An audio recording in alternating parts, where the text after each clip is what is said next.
Here are instructions for shimming the bearing in case your frame gets out of square. On this machine, we're going to tram the right side. We're going to start at 0, set the tramming gauge to 0, and you see that there's about 1 or 2 1/1000ths of an inch variance from front to back, as well within our tolerance. So we're going to check out the left side now, and as we pull it forward, we see a rise of 25 thousandths of an inch. It's high in the front. So what we're going to do is, this could be caused by the frame being racked, or possibly you damaged the bed and it got warped.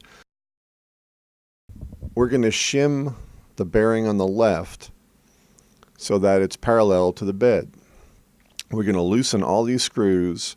We're going to leave in the front, the center, and the rear screws, remove the rest. With those screws loose, we're going to make sure that the bearing's loose, okay? Now we're going to find the shim stock for the distance that our bed was raised, and it was 25 1/1000ths of an inch. So we're going to get the 25 thousandths of an inch shim, place it behind the first screw, make sure it doesn't stick out too far, it'll interfere with the gantry's positioning, and just snug down that screw. Don't get like a gorilla, don't over tighten it, just make it nice and snug. All right. Now we're going to tram this and see if this orientation has fixed our problem. Nice. There's about a 2/1000ths of an inch rise at the very end, which is within our tolerance. So now we're going to find another shim stock for half the distance, half of what that rise is. And we're going to put this in front of the center screw.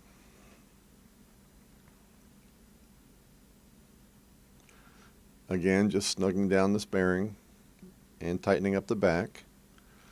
Now we're going to tram it again to see what we get. Everything looks good. We're off by just 2/1000ths of an inch in front, and that's within our tolerance.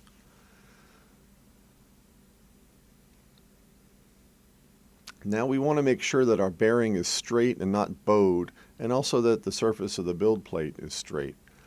So we're going to go get a straight edge, place it on the bearing, and using a flashlight we're going to check for gaps. This isn't just a straight edge, a piece of scrap metal you found. You want to use a machinist square or a scale, a precision scale with a nice straight edge. Now, these feeler gauges that we have temporarily in place to offset the bearing are just so that you can know what size shim stock to acquire to actually do a permanent shim on your bearings.